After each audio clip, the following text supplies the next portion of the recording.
بسم الله الرحمن الرحيم. هنبتدي مع بعض النهاردة الجزء الثاني من سلسلة شرح كتاب الجامع في خط الرقعة. النهاردة هناخد مجموعة حروف تسهل علينا كتابة مجموعة حروف أخرى. احنا أخدنا حرف السين بالشكل ده،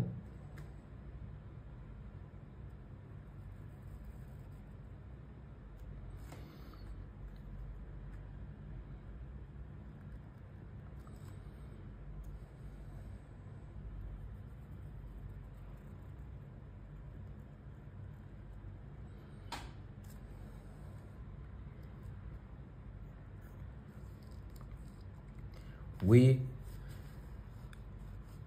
حرف السين. طب هل انا عندي ينفع احط 3 نقاط كده واقول ان ده حرف شين؟ لا، ما ينفعش. ما ينفعش في الشين المفردة ان احط 3 نقط فوق. طب فين بحط ال3 نقط؟ في حال نهايتي للكأس، كما لو اني بكتب سين عادية خالص، ابتدي اخد ال3 نقاط بتوعي من فوق.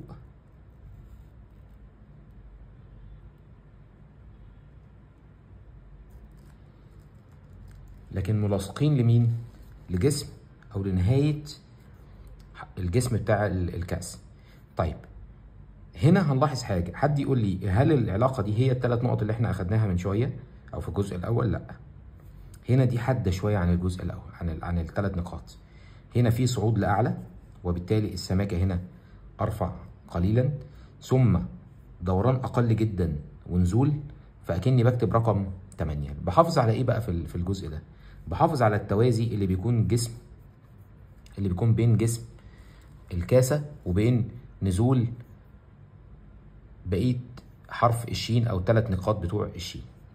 بلاقي ان الجزء ده مقاسه نقطتين، الجزء اللي احنا نزلنا بيه ده مقاسه نقطة، لكن هخلي بالي ان الاتجاه ده نازل كده، مايل بزيادة. يعني ايه مايل بزيادة؟ مش مايل يعني، لاني لما هاجي اكتب كده اكني هكتب حرف الهاء كده، بس طبعا مع زيادة الدوران هنا مش هيكون بنفس الحدة دي، انما هو نفس زاوية ميل الضلع الخاص بحرف الهاء. طيب قلنا ان هنا اتساع الجزء ده 3 نقاط. الجزء اللي طالع ده اللي ابتديت بيه مقداره نقطة، ونزول الكأس عن الجسم عن الجزء ده بمقدار نقطتين. التقاء السين الجسم او الكأس بالسطر في التلت الاخير، تمام. وبعدين صعوده، طبعا الجسم بتاعنا مقداره او الكأس بتاعنا مقداره نقطتين. طيب يبقى ده حرف الشين. طب هل احنا محتاجين نعرف حرف تاني؟ هل السين هي الشكل الغير مسنن ده فقط؟ وده يمكن الامر الشائع، ان ناس كتيرة تقول السين الرقعة هي سين غير مسننة. لا، في سين مسننة موجودة. طيب بنعملها ازاي؟ سنة مقدارها نص نقطة، وبعدين اطلع هنا. السنة دي كانت غير مقوسة، ودي مقدارها نص نقطة، تمام. دي نص نقطة فقط. وبعدين تقوس بسيط جدا مقداره قد ايه؟ نقطة. وبعدين اعمل الكأس بتاع السين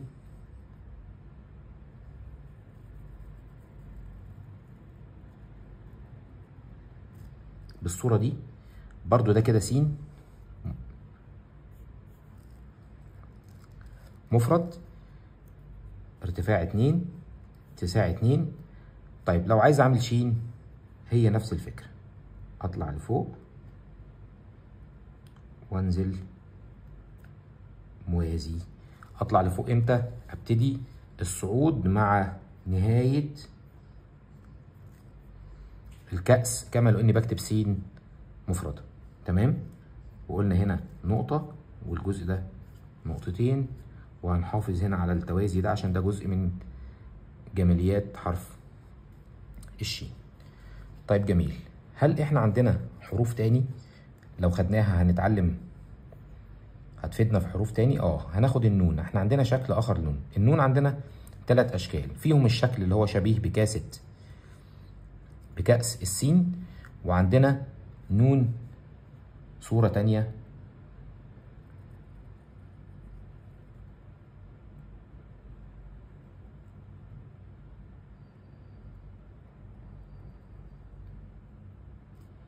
الشكل ده. النون اللي بالشكل ده ايه المواصفة بتاعته او ايه بنكتبه ازاي؟ اولا احنا بنحط قطة القلم بتاعتنا في البداية كده، وبعدين نبتدي نعمل تقوس بنزول.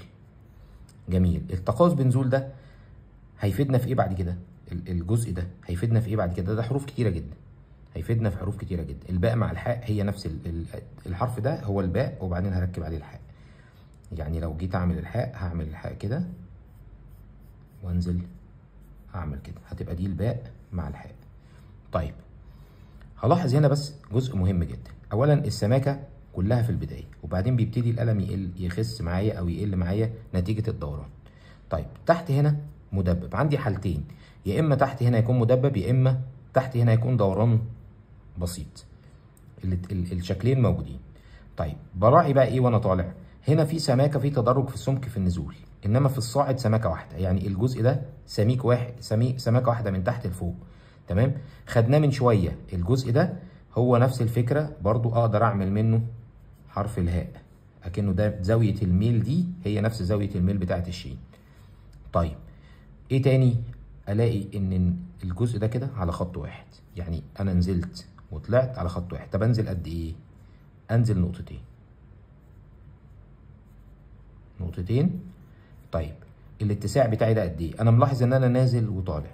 انا عندي 3 حالات اكتب بيهم، لو اعتبرت ان الرقم ده رقم 7 اكتب بيهم رقم 7. انزل كتير اطلع قليل، انزل قليل اطلع كتير، او انزل قد ما اطلع. صح كده؟ طيب لما نيجي ناخد من الزاويه بتاعتنا او من السنتر بتاعنا ناخد خط كده رأسي، هلاقي انا نزلت كتير وطلعت قليل، يبقى ده مهم جدا جدا جدا. طيب الفتحه دي كلها قد ايه؟ الفتحه دي كلها مقدارها نقطتين، يعني فتحه النون دي كلها مقدارها نقطتين. طيب الاقي حاجه تانية، لو انا خدت الخط بتاعي ده كده الاقي ان الديل بتاع النون ده اللي هي اللي تعتبر النقطه بتاعته بتنزل حاجه من اتنين. هنا في طريقتين، يا اما تنزل لحد نص نقطة، يعني تبقى بينها وبين الجزء ده نص نقطة، يا إما تبقى في بينها وبينها نقطة، يعني إما نص نقطة يا إما تنزل تحت شوية تاني أو تطلع فوق سنة تاني وتبقى نقطة، يعني هنا يا نقطة يا نص. طيب الجزء المهم جدا برضو من جماليات النون دي، شايفين الدوران ده؟ أنا جاي كده وبعدين دخلت جوه الكاس أهي وماشي كده. طيب الجزء ده جاي كده دخل جوه الكاسة ومشي كده، يبقى في توازي ما بين الجزء ده والجزء ده، في توازي. طيب فوق هنا في دوران بسيط طب ده حرف النون. ده حرف النون شائع الاستخدام؟ لا، ده نادر الاستخدام. نادر الاستخدام في صورة النون. النون عندي 3 اشكال، هنتكلم تباعا. احنا خدنا شكل الاولاني اللي هو اللي النقطة داخل الكأس، اللي هو نفس الفكرة دي والنقطة بتاعته جوه. تمام؟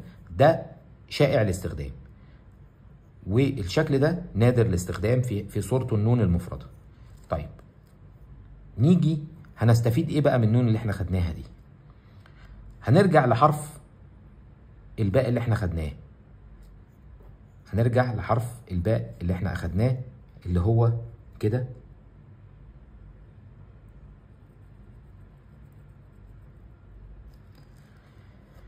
حلو جدا. هنلاحظ هنا حاجة، هنا في تقوس،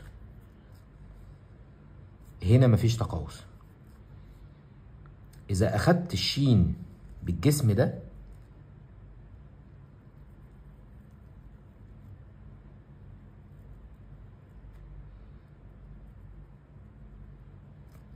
إذا أخدت الشين دي لابد من عمل تقوس في بداية السين تمهيدا للصعود ده.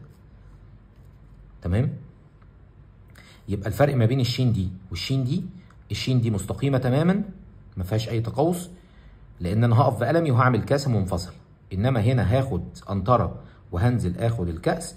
ومهم جدا القنطرة دي تكون قنطرة بسيطة، لأن عندنا في الرقعة إذا القنطرة دي عليت بتعتبر حرف، يعني هتبقى سين وبعدين حرف وبعدين حرف مسنن، يعني زي سين باء نون، أو سين تاء نون، أو سين نون نون، يعني هتبقى القنطرة دي هتتحسب سنة إذا عليت القنطرة دي.